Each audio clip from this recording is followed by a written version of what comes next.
Welcome back. I'm playing Warhammer 40,000 Gladius, and today I'm going to go through a guide on how to play the Craftworld Aeldari.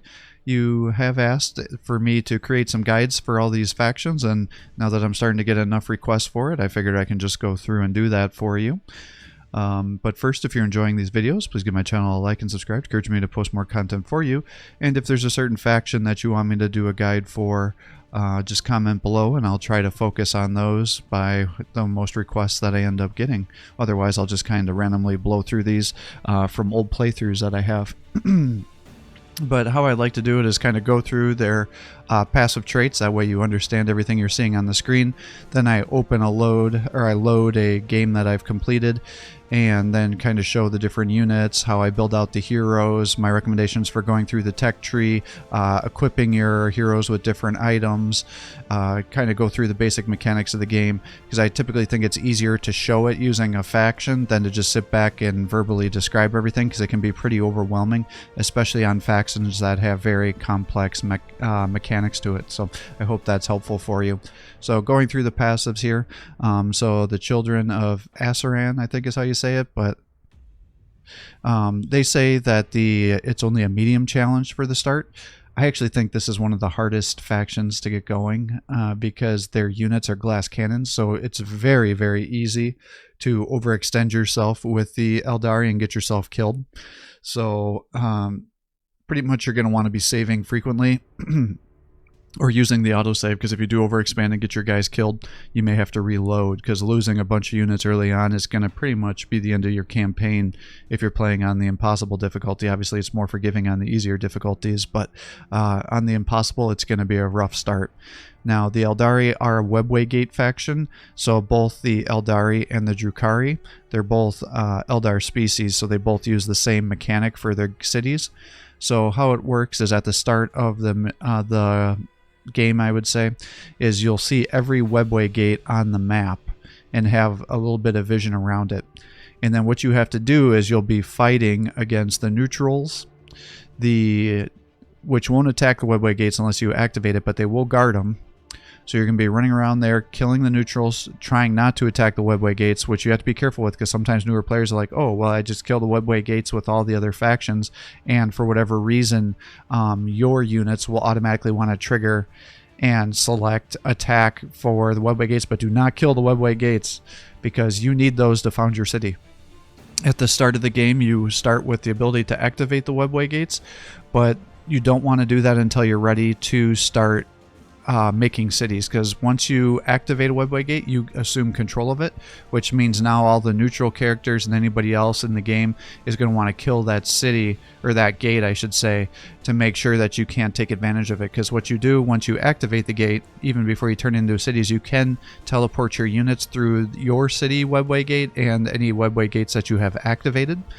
But again, because you're likely not going to have cleared out so many neutrals around there, you don't want them to just randomly run onto your gate and start attacking it, because it only takes a few attacks to take out a Webway Gate from a powerful neutral, and that feels really bad, because once those Webway Gates are taken out, you have no other way to make a city, so you're just stuck with whatever you were able to get control of.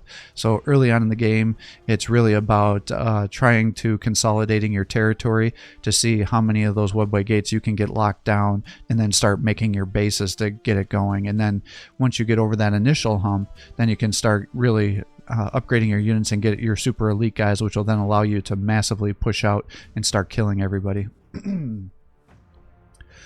So what like I said, you start with the ability to activate the Webway Gate, but then you have to research the Webway readout, which then allows you to spend both ore and influence to then activate the Webway Gate fully, allowing you to start turning it into a city. So that's how you do the foundation mechanics with the Eldar here. And then for every city that you establish, it'll increase the cost of doing the readout to get it going, and it'll also, for every city that you create, will create an additive -6% loyalty to all your other cities. So with your first city, you don't have any penalties. If you get a second city going, then they'll both start with -6. If you get a third one going, then every city will have -12, and it just keeps going up. So you definitely have to be aware of that mechanic so you don't end up founding too many cities too quickly, and then because of all the loyalty issues, not be able to take advantage of it, because it usually takes lots of resources to get a city up and running. Now, unfortunately, they also have kind of a negative trait called the remnants of the fall, and what that means is your cities are going to have a reduced growth rate. And that's because, the Eldar is a dying race. But to counteract this, as you're upgrading or doing researches, I should say, you'll get something called Asuryani arrivals, and what this allows you to do is use your influence, and it'll boost your growth rate to help counteract that remnants of the fall. And then as you level this up further, it actually becomes extremely powerful, and then you can have way higher growth rates than most other factions, as long as you're willing to spend the resources to get this going. But again, you're going to be limited by the influence, because you're going to want to be making some heroes and stuff too, so it becomes very important for you to really push the influence so you can spam this ability. Likewise, you get access to Transcendent Bliss, and this is like the Arrivals ability, except this one increases the loyalty. And I think both of these last for 10 turns, if I'm not mistaken.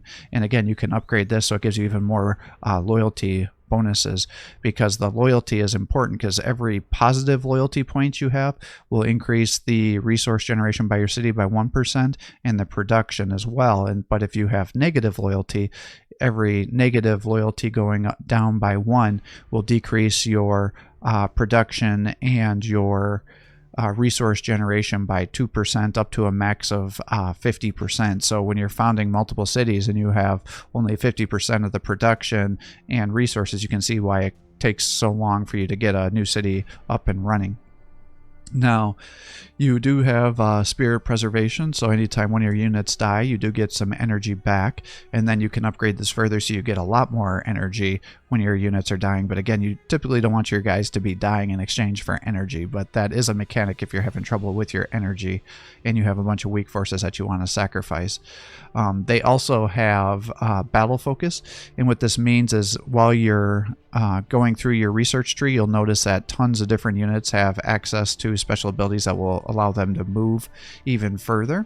And then it also, that's not that ability. The battle focus is the Eldar are allowed to attack, and as long as they haven't moved prior to attacking, you can attack and then move away. So that lets you do hit and run tactics with the Eldari, and that's another one of their special traits here, and why it can be really freaking frustrating to fight the Eldar, especially on multiplayer, is because a really good multiplayer player with the Aeldari can really do some great things, because you'll have some units that can attack from like range 3 and then pull them away, and you just can't ever capture them or lock them down in a way to guarantee a kill of very powerful units. So that can be extremely beneficial for you, especially if you want to do an attack and then withdraw the force so it can start healing, whereas other factions you're going to have to just pull them back without attacking, because they'll get slaughtered. Because typically how this works on this game is once you attack, it cancels out your movement points, but that is not the case for the Aeldari. And then they also have the Ancient Doom, which means that they have increased accuracy when they're attacking the forces of chaos, but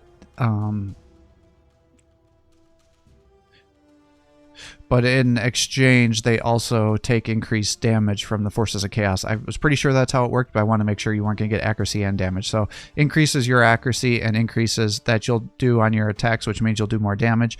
But then in exchange, you'll be suffering more damage against the force when you're fighting against the forces of chaos. So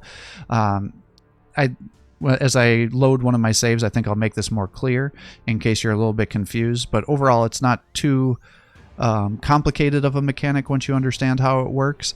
But unfortunately, it's their glass cannon situation that makes them very hard until the late game, when they really start generating hard-hitting, very durable units. So I'll show some of those here in just a little bit here. So I will get a game loaded up just a second.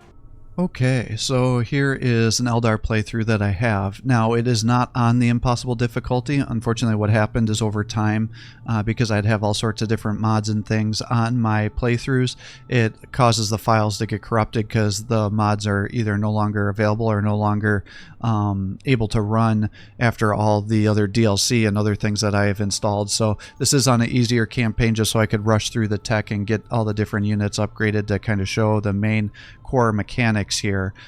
So if you are playing impossible difficulty, you are not going to have a map that looks like this with all these cities and elite tier units by turn 57. That is just not going to happen. So I don't want you to be discouraged if you're like, oh my god, I was watching Classy and he had, you know, end game units here at 57 and was killing factions. That is not going to happen on your impossible difficulty here. So in terms of technology, you come up to research here, and then you have to go through each of your tiers of research. And how it works in this game is you have to have at least 2 technologies per tier unlocked to be able to advance to the next tier, and there's a total of 10 tiers of technology. And then at any point in time you can go back to lower tiers and upgrade different research things that you may have ignored to start. So when I'm first starting here, if you're needing, you'll have access to several of these different researches that will help increase the output of your production buildings.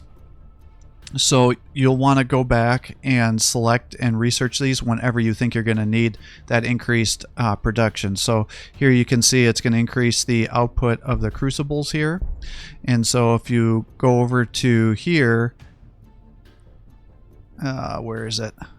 That is your infantry generating buildings. So usually what you'll do is you'll, playing on the very fast game pace, which is what I usually do, what happens is every time you create a new building, it'll decrease the production time by 2. So let's say it takes a unit 4 turns to be produced. You create a second one of these buildings, then it'll be 2 turns, and if you get a third one, it'll drop it down to 1 turn. Now by doing that production upgrade, it's usually the equivalent of 1 research building or 1 production building. So just take that into consideration when you get it. This is not one that you want to rush, but I just wanted to explain how that would work. So at the start here, what I typically do is I unlock the greater ingress, which is your production facility for your vehicles, and then I also get the Shrine of Cain. That way I can get some heroes start to get researched as well. Now when you want to start upgrading and activating your gates, you're likely going to want to get the Webway cartography here, so that way it removes the cost of activating the gate. It's usually pretty small amounts in the start, but if you're going to be activating lots of different gates, then you'll probably want to do that just to save the influence. But again, you're going to be rushing these 2 technologies here. Then you get to tier 2, and if you have enough population where you're running into population limits, you're going to want to unlock the ghost halls. Now typically you're not going to have enough influence where you're going to want to rush this transcendent bliss, but as soon as you start to generate enough influence where you think you're going to start to be able to use your influence boosting abilities, you're going to want to get this unlocked. So what I typically will do is get the ghost halls and either the Spirit Seer, because this will be your healer unit to help you creep on the map to get your resource nodes captured, or I will get the Val's Wrath support battery, because this is a unit that you'll you want to produce later in the game that'll help you clear out tiles that have wireweed or difficult terrain. So if you're having an unfortunate situation where your base is surrounded by wireweed, then you're going to want to rush this research. If that's not a situation, then you'll either do Ghost Hall's Spirit Seer or Ghost Hall's Transcendence Bliss, or you could do Val's Summon, which is decrease the production times for your greater ingresses, which again are your vehicle productions. But usually you're not going to be spamming out these things unless you have an incredibly unfortunate start where you're just surrounded by wireweed. So you just got to decide what your situation is to know what you want to do at tier 2 there. Then at tier 3, you're likely going to start having issues with your loyalty. So you're going to want to get this building here, which allows you to increase your loyalty. If you're having difficulty with your food, then you're going to want to get the exquisite cultivation, so it'll increase your food output from your Isha's Gardens, which is your food producing buildings.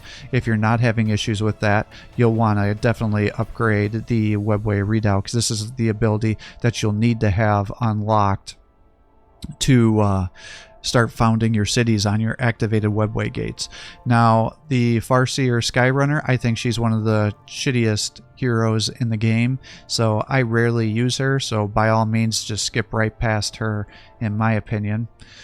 Then you get to tier 4, and now it starts to become a little bit difficult deciding what you want to do. Usually I will always get the Bone Singer's Tantry, because what this does is just like how we talked about how your production worked with, like, if it took 4 turns to build a building, what happens is this Bone Singer's Chantry, effectively it'll allow you to decrease the cost of your buildings in half for each one that you make. So again, if you had a building that took 4 turns to be produced, you get one, it'll drop down to 2, and you build the second one, it'll drop it down to 1 turn. Now, the amount of buildings you're going to need for those production speeds is going to be directly correlated to your game speed, so it'll be different, but for you, depending on your game speed. But if you're playing on the very fast pace, then it's going to be likely 1 to 2 of these to drop your production down to 1 turn. So then, if you're having issues with ore, I'm almost always going to be getting this extraction efficiency, which is going to increase the ore production from your Vol buildings, which are your ore generating buildings. If you start to get into a point where you have enough influence and you need to be pushing, and you need to have some assistance with pushing and killing neutrals, you'll want to get the Avatar Kane, which is your you can only generate 1 of these, but he is a hero and he's very powerful and somewhat of a tank, so he can definitely be used to fight most neutrals on the map to help you push. And then you're also likely going to want to get your Exodite Foothold, which will increase the tile acquisition of your cities, depending. So again, if your cities are pretty much all built up, then you're going to want to rush this. No matter what, I always have this as my first. You're unlikely to have the Avatar Arcane be able to be produced by now, so typically I rush for these 2, but like I said, there are situations where I may deviate from that depending on how my creeping is going. And once you get those 2, you get up to tier 5. I will tend to get the Bone Singer ability unlocked here, because then that makes it so I don't have to build a second chantry. This will just increase the production speed of the chantry to decrease my building time, so that allows it to drop it down to the minimum. And then I will get the Farseer Summon, which reduces the cost of using the Asuryani Arrivals, which is that ability that you're going to be using your influence for to increase your growth rates of your cities. Then moving on to tier 6, I tend to get either the Black Libraries to increase my research speeds from your research generating buildings, or if I'm using the Avatar Kane, I'll get the Hammer of Wrath. If I don't have the Avatar Kane being used right now, I'll typically go and get submolecular planes instead, or get the Spirit Stones, which makes it so in my vehicles that I'll be using late game die, you get less morale loss. So again, it depends on what you're using. If you're definitely pushing with the Avatar Kane, you'll want to get the Hammer of Wrath, because you can use this to increase his damage by activating it. Likewise, if you're not building any of your research buildings, then by all means get one of these 3 instead. Moving on to tier 7, if you are starting to get boxed in and getting killed, then you may want to get these Wraith Blades unlocked, because they actually are pretty decent units. But once you get up to tier 8, you're going to have vastly superior units where you'll never go back to these guys. So if you're in a real bad situation where you're worried about dying, then by all means get these guys. Just be aware that they can only fight ground units. They have no ranged attack, so that's their situation. What I typically will do is I like the aircraft for the Eldar, so I'll typically get the Portal Spire going, so that way I'll start to be unlocking my vehicle tech, and then I'll either get the Wraith Bone Infusion, which will be increasing the vehicle of my, or the armor of my vehicles, because next tier I'm definitely going to start spamming vehicles. Or alternatively, you can get the Crystal Targeting Matrix, but generally I think these 2 are vastly superior options here. Oops, what did I do here? Okay, and then moving on to tier 8. This is where you're really starting to get towards your endgame armies here, which is very, very nice. So what I will do is unlock the War Walkers here. And these guys are really great. They have really far movement, especially after you're upgrading them. They do really high damage, both against infantry, vehicles, and aircraft. So these are like well-rounded, high DPS units, but they can get themselves killed pretty easily. But thankfully, because they can be upgraded with abilities to allow them to have such fast movement, you can attack and then pull them back and keep them alive much, much easier. But I will definitely be unlocking the War Walkers by now. And you could also do the Wraith Lord, but again, I would only be getting the Wraith Blades or the Wraith Lord if I feel like I'm about to die, because the War Walkers are just so vastly superior. So I typically don't get these guys. I go for the War Walkers, and then I typically get the Craftworld pledges. That way it'll reduce the cooldown of the Asuryani arrivals, because by now you're definitely going to want to be getting as much growth as possible by the time you get to tier 8, because you should be getting enough resources, which you should be able to be building a different building every turn. And so you're going to want your growth rate to be getting you at least a population every turn, so you'll have people in your cities to be working those buildings, so you don't overextend yourself and then end up suffering the penalties and decrease production by having more buildings than you have staff to actually work in it. Alternatively, if you're not having enough influence where you're going to be spamming the arrivals, you'll likely want to use the engine and vol instead. That way you can start increasing your armor penetration of your heavy weapons, which all the units going forward are going to have access to. Going to tier 9, I will typically get the Wraith Knight, because this is going to be one of the backbones of my army, just like the War Walkers, until I get to tier 10. Then I'll start decreasing the amount of War Walkers I'll be making and instead get Scorpions. But even late game, I'll be making Wraith Knights throughout, so that's helpful. And then if I have influence buildings, I will get the Oracle, which will increase the influence production. If I'm got lots of resources and I'm building aircraft, then I'll unlock the Hemlock. And if I don't have either of those things going, then I'll get the Exodite infrastructure, which will increase the tile acquisition around my cities by an additional 1 range. And then finally you get to tier 10, and this is where you get all your most powerful abilities. You get access to the Scorpion, which is one of the most overpowered units in the game. By the time it gets to level 10, I think it has over 200 health. It does massive amounts of damage to anything that it attacks, including cities. And because it's just so durable, it can just sit there and keep shooting turn after turn until you pull them away. You'll also want to be rushing the Doom of the Aeldari, because that increases the loyalty gains that you'll be getting on your cities with the loyalty. So those are the two I tend to quickly get. And then if I am making a lot of Wraith Knights, you'll want to be getting the Wraith Knight Scar Cannon, because now you'll get a second Star Cannon, which will dramatically increase the amount of damage that these guys will be doing. And then I'd like to get the Webway Construction, assuming I have enough cities that I'm going to be using the Webway travel ability, because effectively it allows you to use it for free. But if you're not using the Webway right now, skip this and then start going back and getting your upgrades for any units that you're utilizing, because that's what will make them very powerful. And then eventually you'll want to get the Star Engines, which will increase the movement of your Scorpions, War Walkers, which are 2 units that you'll definitely be using. But certainly you don't need to feel that you need to rush that. And then eventually you'll want to get this Dominate ability as well, because what happens is once you get these Hemlock Wraith Fighters, they have access to the Dominate ability, and what it does is if there's any infantry or monstrous creatures, you can effectively dominate it, which stuns them for a turn so they won't get an attack. Now, it doesn't work on vehicles or fortifications, but if there's very powerful units on the field like Devastator Centurions or other endgame units, you can effectively just nullify them for a turn and letting you easily shoot down your opponents. That becomes very nice. It's a luxury item, and you probably won't be focusing on this until the very end of the game, but definitely it makes them very useful.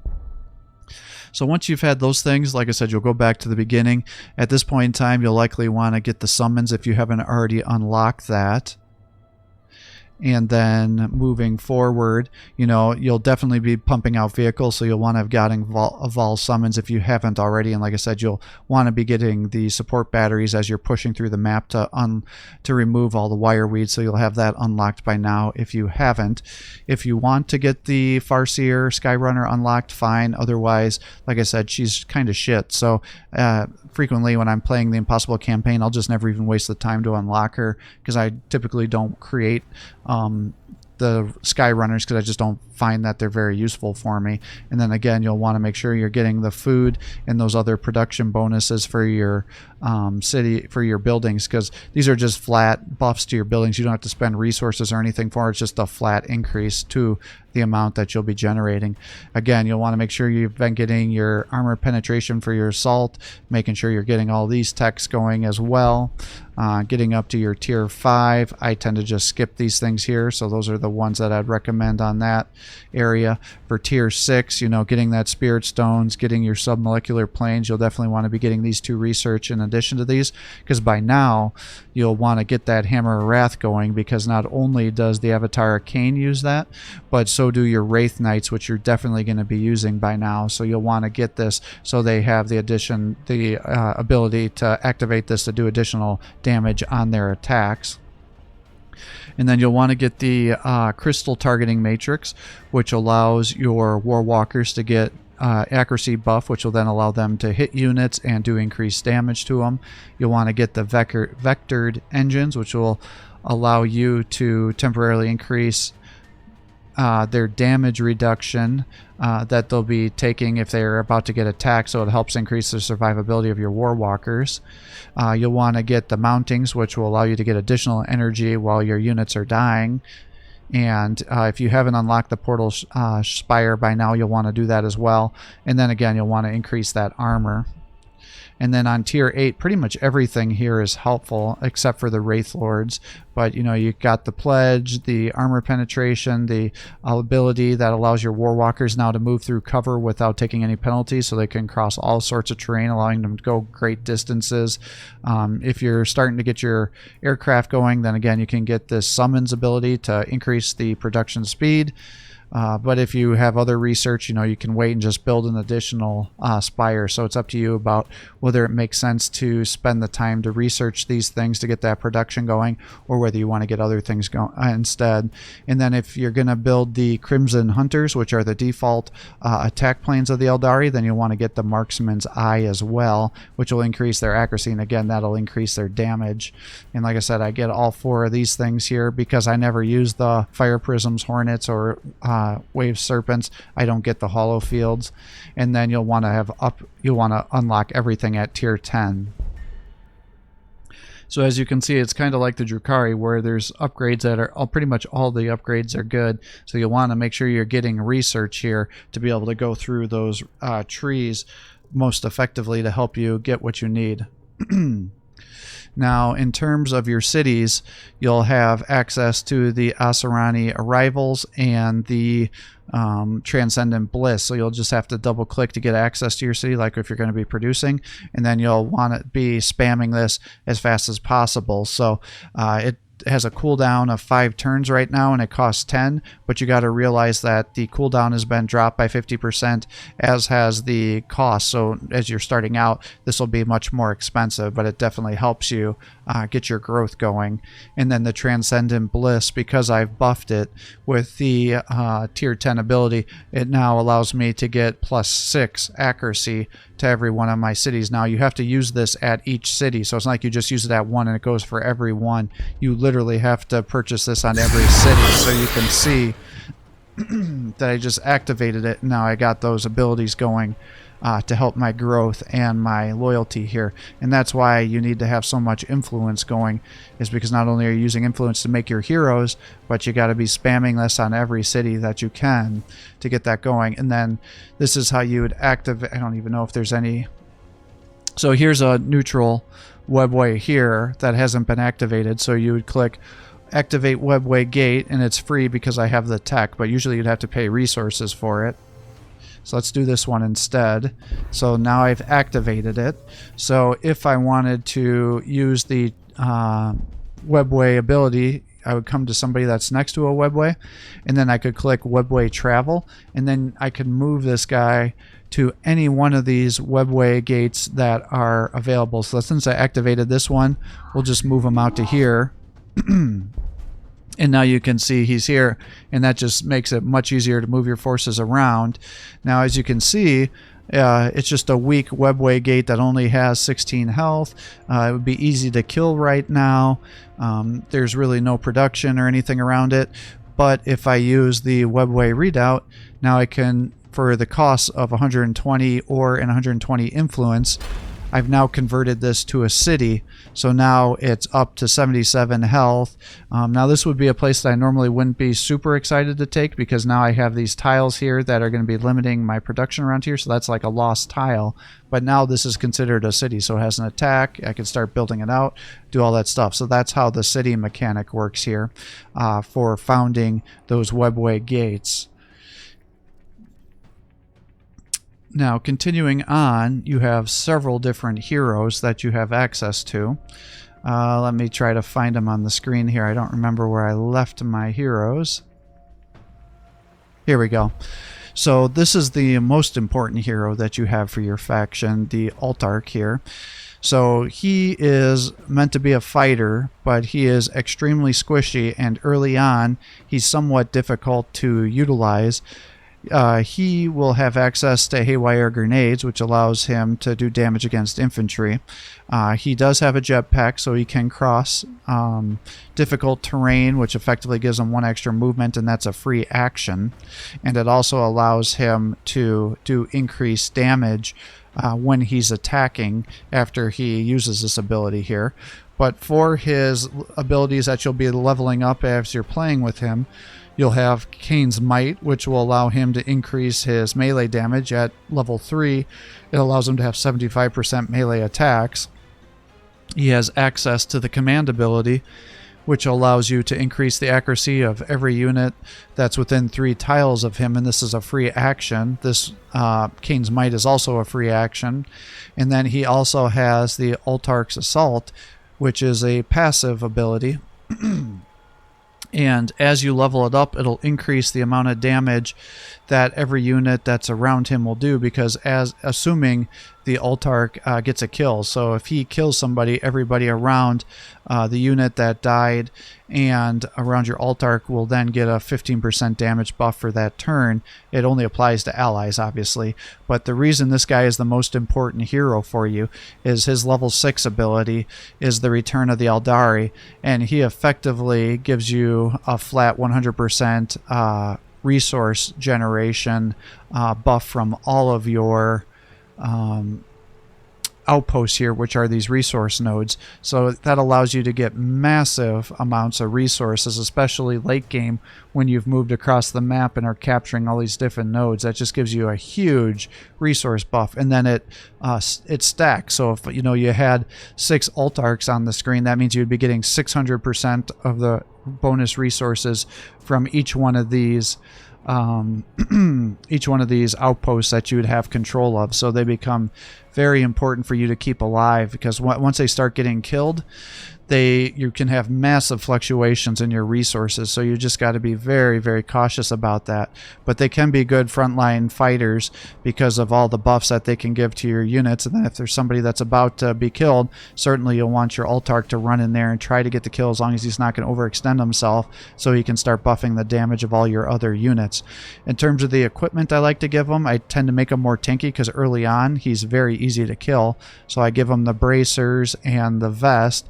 I give him Felshen's Wing because he does only have 13 HP, so he is easy to kill, and typically he'll get himself into situations where he can almost be killed. So I use this in exchange for one of his action points to help him not only move across the battlefield to be able to get into combat and buff my units, but to also get himself out of trouble. I give him the Zote Hide to increase his healing rate and his HP, and then I give him Duskblade so he can heal for 20% of the damage that he does, and then I give him the Morning Blade so he has increased armor penetration and increased damage by 25%. So that's how I kit those guys out. Now your other heroes are your spirit seers, and these are your your healing heroes in the game. Now, unfortunately, these are some of the weakest healing heroes in the game, which can be very frustrating. And the reason they're one of the weaker ones is because their healing has a cooldown of 2 turns. And the reason it has a cooldown is it allows you not only to heal a unit, but to increase their damage by 100%.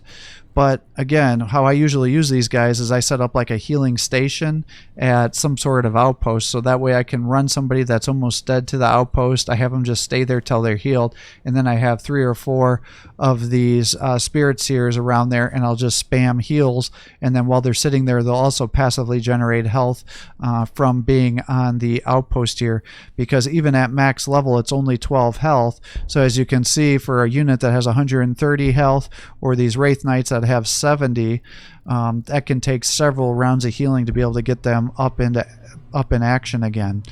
Now, you do have access to the spirit mark, so what this does is anybody that's a spirit unit that's nearby within 1 tile of her, it'll increase the accuracy, so that'll be Wraith Blades, Wraith Knights, or Wraith Lords, but typically you'll not want to have her anywhere near combat because she only has 4 armor even when buffed, and she only has 12 health, so she is by far the squishiest hero in the game other than some of the Imperial Guard heroes. So because of that, I should go through the rest of her abilities before I talk about her kit. And then you have both Protect / Jinx, so it all depends on if you're using it on your own unit or on an enemy unit. So if you're using it on one of your units, it'll increase their armor by 3, and if you're using it on an enemy unit, it'll lower their armor by 3. Her level 6 ability is the hallucinations, and that allows you to decrease the amount of attacks that a unit can do by 50% for 3 turns, so that can really neuter an enemy elite unit to help you not suffer a bunch of damage. But overall, I just find this one to be kind of difficult to use, but again, she's just a healer. She's a very weak fighter, so don't have her anywhere near the front lines. So again, because of how squishy she is, she gets 2 armors. She gets Felshen's Wing to help me get her out of danger. Because her heal is so low and has a 2-turn cooldown, I like to give her the Uncreator Gauntlet, which allows her to heal 8 additional hit points to a vehicle for free every turn. And then I give her the Zodhide for increased healing and hit points. And then I also give her the Ultra Wideband Auspex. That way, if I accidentally are trying to run her away from the action and she would normally trigger Overwatch, this will make her immune to any attack, so it just won't get activated while she's running through there. So again, she's very important for you to get because you need her to heal your vehicles to help you keep pushing, but you're likely going to need to spam several of these to get enough healing potential out to be able to heal these vehicles and your elite units. Now, she can heal both vehicles and infantry, so sometimes that can be confusing for people, but she can heal both. The final hero, well, actually, that's not the final hero. The other hero is the Avatar of Cain, and he is meant to be a frontline fighter. Let's see here. Where is his buff?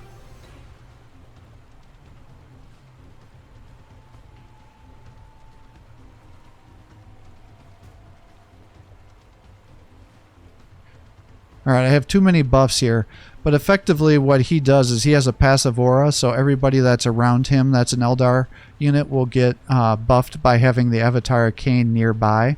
So, oh, here we go. This is what you do. The Cain's Awakening. I thought it would be up here.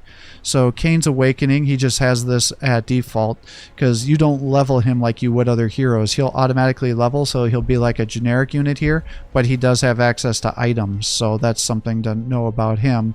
But because he's a demon, he gives an aura of fear, so that lowers the morale of enemy units by 2.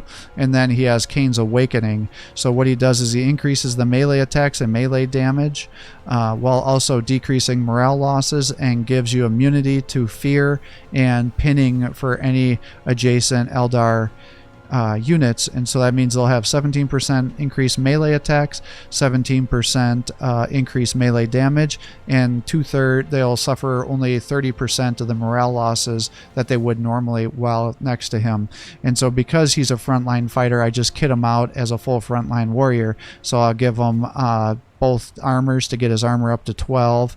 I give him this to get him a little increased health and healing, and then I give him all 3 melee weapons. So I give him the axe to give him a different additional splash damage, the dusk blade to help him heal, and also give him the morning blade of Lazaric to increase his armor piercing and melee damage. Now, as you can see, he's already at 43 health, so that can make him very, very tanky late game, because he's considered a hero and he has all these damage reductions. And then he also has access to the Hammer of Wrath, which is one of those technologies that we already talked about, and that increases his melee damage by 25% for 1 turn, and it has a 3-turn cooldown, so that makes him very dangerous melee. And then finally, the last hero here is the very underwhelming Farseer Skyrunner. Now, one thing that is nice about her is she's on a hover vehicle, which means she can cover difficult terrain without suffering any losses. She is a scout, so that'll reveal 3 tiles around her, which is a free action to help you while you're pushing through difficult terrain like a forest or mountains where you may not be able to see very far. You can make it so she's more survivable by giving her the Jink ability, and that'll allow her to have a 33% range damage reduction at the cost of accuracy. If she is going to be fighting, you can give her the Hammer of Wrath to increase her melee damage by 25%. But her big thing is she's kind of tricky to use because her main way of damaging units is using Mind War. But effectively what that does will allow you can potentially do massive amounts of damage with her, but by the time I tend to ruin the AI's morale, especially on the impossible difficulty, it's like those units are already almost dead anyway, so I really never get good use out of the Mind War. But what it does is the greater the distance between her morale and the unit she's using Mind War on, the higher the percentage of damage that you'll do. So you can see, the morale she has is 22. So let's say she was putting this on somebody that has 20 or has 2 morale and she has 22, that would be a 20 difference. So then what this would do is do 150% of 20 damage, which, as you can guess, is a significant amount of damage, and also apply a -3 accuracy for 1 turn. But if they're not having big differences in the morale between her and the other unit, then she barely does any damage with the Mind War. So for that, I just don't like to use her because she has to get within 2 tiles of an opponent to start doing those attacks, and I find that even with these buffs, she tends to get herself killed pretty easily. Now, the one thing I do like her for, if I am going to use them, is the Doom ability, and what that does is increases the damage taken by a unit by 75%, so this can be very, very useful for killing Chaos Brass Scorpions that have 300 health when they're fully leveled out, that will be doing increased damage to you. So like the Skyrunners do have some uses, but again, I rarely get into a fight with a late game Chaos Force that I feel like, gosh, I really need to start generating some Skyrunners to help me kill them, because I can tend to just blow everything up with my Scorpions here. So I just find killing is much easier than trying to dance around these Farseers, because I want to be saving my influence to fully kitting out my other heroes and spamming my abilities. Now, she does have a free action called the Will of Asuryani, which will allow you to increase the morale of all of your units within 3 tiles, which can be nice if you are suffering lots of losses and you are triggering morale losses, because that causes you to have dramatically lower damage output. So she does have a spam morale recovery, but again, as long as you're not suffering a lot of losses, or as you're killing enemy units, you'll restore morale. There's just easier ways to do it than having a very expensive Skyrunner, in my opinion. And then her level 6 ability, which I think is absolute garbage, is the Eldritch Storm. And I just don't ever get it to do a lot of damage. I mean, it does reduce the movement of units and allow you to move in and get some damage and kill them. But overall, I just don't find it helpful. So I I cast it when she's nearby a unit that it can be used on, but it just never does much for damage for me. But if you are going to use her, I give her double armor to increase that. I make it so she's got the Auspex so she doesn't trigger overwatches. I give her the HP buff. I increase her movement, and then I give her the Uncreator Gauntlet so she can also help heal when I'm not using her to debuff units or restore morale. But again, I rarely will use her just because I do not like her.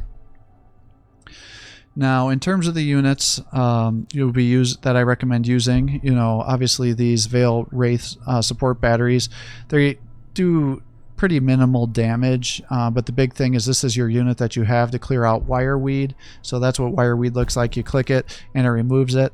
Also, if you're having issues where like if this was a bunch of water around here and you had a choke point going through this difficult terrain, you can just move it over there and clear out the ruins here, and that would make it easier for your units to get through a point if there's a major obstacle blocking your path. So you'll definitely want to get several of these just to help you clear out difficult terrain that may be near your cities or causing you to have unnecessary choke points while you're pushing. This is the Wraith Knight. He's incredibly powerful. I don't know, do I have any that are more leveled? Nah, I don't. So pretty much 5 is the highest level I have. But as you can imagine, their HP would be even higher there because they can go up to 10 levels. But what's nice about these guys is they have very powerful ranged attacks here, so they can attack at a range 2-3, but because they're also a monstrous creature, they get the stomp ability, so that's a free melee attack that does decent damage against anything that's not a massive target. He has access to the Hammer of Wrath, which increases his damage by 25%, and then despite being a Titan, he also has the jump pack ability, so that allows you to get an increased movement and also to be able to cross difficult terrain with these guys. So that makes them all very, very powerful and easy to move around the map, get full surrounds onto cities. And then he also is considered kind of like a monstrous unit, so he has the fear aura, so he'll reduce the morale of any enemy units within one tile of him by 2, and that would stack if there's multiple Wraith Knights nearby. Now, the War Walkers, like I said, these are usually the backbone of my army early on, and then later in the game, they'll start to get phased out with these more elite units, but these are really good taking out anti-armor, anti-vehicles, air, and again they have lots of movement because they can move through difficult terrain without suffering any penalties. They have the scout ability, so that's a free action to let you see 3 tile radius around them to help you rapidly move around and see where enemy units may be hiding or where outposts are to help you get captures, to just know what you're about to run into. And then you can buff their accuracy every 5 turns using the crystal matrix, which will increase their damage, and you can increase the damage even further by using the Hammer of Wrath. I guess I didn't remember that they had access to the Hammer of Wrath, so I guess I'd recommend researching that sooner. But all those things can make them more powerful. And then they also have other things that you can upgrade or research to increase their movement even further in exchange for their attack action. And then they have a Bright Lance and a Star Cannon here. As you can see, they both have very good armor piercing, and they have an optimal range of 2 to be able to fire both the weapons. So these will be like your range 2 units. These will be your frontline range 1 fighters, and they'll be tanking hits while they're killing everything that's in front of you. And then your other range 2 unit will be the Scorpion, and then these guys, just like I said, are some of the most overpowered units in the game. They have a range 2 and range 3 weapon, so you typically want to keep them at range 2 to do full damage.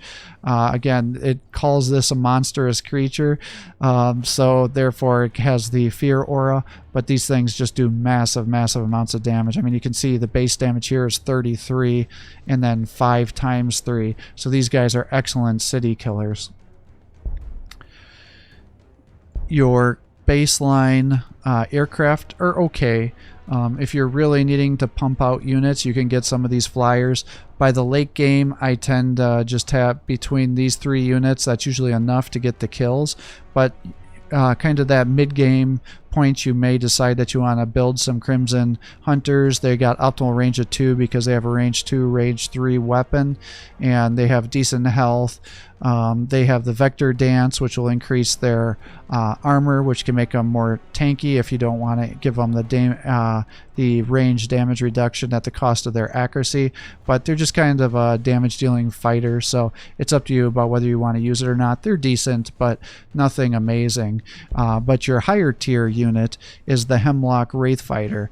Now, he's not amazing in terms, well, that's not true. He does do good damage. He's got a range 1 weapon, so you got to get him really, really close, which is what makes him, why I was saying he's not amazing, because you have to put him at risk to use his attack. But the things that are more important for him is, again, they have both the Jink and the Vector Dance, like we talked about with the other aircraft. But the things that make it special is it has the Shrouding ability, which allows it to increase the range damage reduction of this unit and everybody within 1 tile of him that's an ally by 33%. So now you can move him in and really make him a tank and damage reduction while you're sieging cities and you're getting surrounded by enemy units to help keep your guys alive, which is really nice. And the other thing they can do is they get access to that Dominate ability, and what it effectively allows you to do is select an enemy infantry or monstrous creature, and you can stun them for 1 turn so they won't have any actions or movement, allowing you to get the kill of enemy heroes or other monstrous creatures that may be trying to get away or doing significant damage to you. So that becomes very nice. And then because these are like psychers in aircraft, they also have the fear aura, so if they're adjacent to somebody, they'll be lowering the morale even further. So these guys, while you're probably not going to want to build tons of them, you'll want some of them because they definitely can do good things for you here. Looking at the production, sometimes this can be confusing for people. So your Wraith Knights, even though they're monstrous creatures and you would think, oh, they're big mechanized forces, they're actually constructed out of the Crucible, which is really nice because that means you can be pumping out one of these guys every turn in addition to a Warwalker or more likely a Scorpion if you have enough resources. So that means you're going to be getting 2 of the, generating 2 units every turn, assuming you have the economy for it, in addition to an aircraft if you wanted to do that. So that means you could potentially be generating 3 basic units from every city you have, plus a hero depending on what you want to do for your units here. And just remember, the more of the same hero you produce, the more it's going to cost to create the next one there. But sometimes that can cause confusion where they'll think, oh, I'm getting these Wraith Knights assuming it's going to come out of the Greater Ingress, but it actually comes out of the Crucible here. So just be aware of that. Same with the Wraith Lord or the I forget what the other one is, Wraith Blade or whatever the axe one is.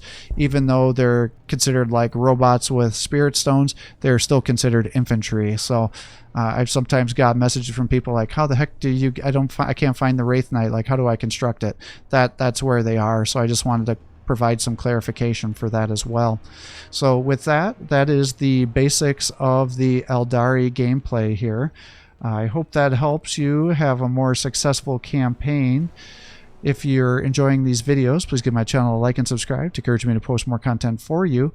And if there's other things that you think are important for newer players to know about playing the Aeldari, please comment below on the video. I'm sure they'd appreciate any sort of tips that you have to offer, because a lot of people are really struggling with this game. And with that, I will sign off. So have a great day.